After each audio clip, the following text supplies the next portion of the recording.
મહીસાગર જિલ્લામાં સાર્વત્રિક વરસાદ આ સિઝનમાં અત્યાર સુધી 127% વરસાદ ખાબકી ચૂક્યો છે। આજે પણ મુશળધાર વરસાદ વરસતા હવે ખેડૂતો મેઘરાજાને કહી રહ્યા છે કે હવે તો ખમૈયા કરો। ખાનપુર તાલુકાના લાડણના મુવાડા ગામના ખેતરો જળમગ્ન થયા છે। અહીં ખેડૂતોએ મકાઈના પાકનું વાવેતર કર્યું હતું, પરંતુ વધુ પડતા વરસાદને લઈ મકાઈનો પાક બગડી ગયો છે। કેટલાક ખેતરોમાં તો પાક આડો થઈ જતા ખેડૂતો તેને દૂર કરી રહ્યા છે, કેમ કે તે હવે પશુઓ માટે પણ કામે લાગે તેવી સ્થિતિમાં નથી। ગામના ખેતરોમાં મગફળીના પાકની પણ આવી જ સ્થિતિ છે। મગફળીના છોડના પાંદડા પીળા થઈ ગયા, ખેતરોમાં પાણી ભરાતા છોડ કોહવાઈ ગયો, સોયાબીનનો પાક સંપૂર્ણપણે નિષ્ફળ ગયો। ખેડૂતોનું કહેવું છે કે મોંઘા ભાવે બિયારણ અને ખાતર લાવી વાવેતર તો કર્યું, પરંતુ ભારે વરસાદથી તેમનો પાક નષ્ટ બની ગયો। હવે તો સરકારને જે ઈચ્છા હોય તે આપે, જેથી અમારું ગુજરાન ચાલે। મહીસાગર જિલ્લામાં જે અનરાધાર વરસાદ વરસ્યો તેને લઈને ખેડૂતોના માથે આભ તૂટી પડી હોય તેવી સ્થિતિ સર્જાઈ છે।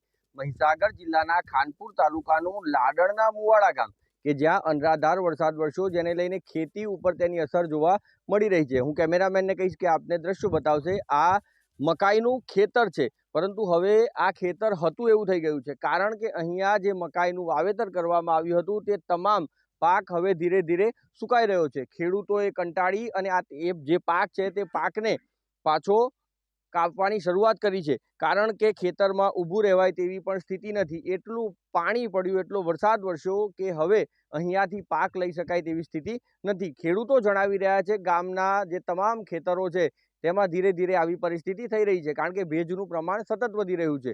જો પાકની વાત કરવામાં આવે તો મકાઈ, સોયાબીન અને મગફળી આ તમામ જે પાકો છે તે પાકો ઉપર જે વરસાદી આફત વરસી તેને લઈ અને પાકો નષ્ટ થઈ રહ્યા છે, ત્યારે ખેડૂતોને માથે હવે આભ તૂટી પડી હોય તેવી સ્થિતિ સર્જાઈ છે અને ખેડૂતોએ રાતા પાણીએ રોવાનો વારો આવ્યો છે। હિરેન પંડ્યા, એબીપી અસ્મિતા, મહીસાગર।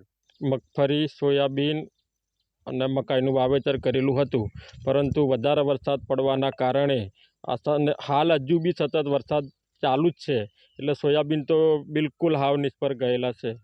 એટલે ડીચણસામાં પણ પાણી ભરેલા છે અને અંદાજે આ ગામની અંદર 150 થી 200 એકરમાં વાવેતર કરેલું છે, પરંતુ ઘેર લઈ જાય એવી કોઈ આશા અમને લાગતી નથી। 2000 રૂપિયે 4 કિલોના ભાવનો મક્કો, 1500 રૂપિયાનું DAP, 1200 રૂપિયા અત્યારે ટ્રેક્ટરનો ભાવ ચાલે છે।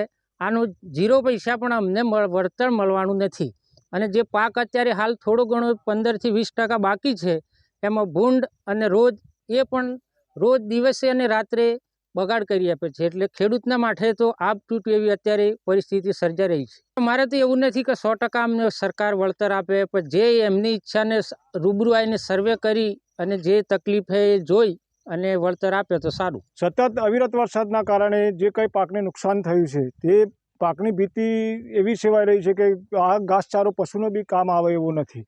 અત્યારે મોંઘવારીની મારમાં જે ખેડૂતોએ અમે બાકીમાં ખાતર બિયારણ જે કંઈ લાવ્યા હતા તેનું બી પૂરું વળતર નીકળી શકે એવી પોઝિશન નથી કે સરકારના માધ્યમથી અત્યાર સુધી કોઈ સર્વે કે કોઈ અધિકારી શ્રી અહીંયા જગ્યા પર કે કોઈ ગામની મુલાકાત લેવા માટે આવેલ નથી।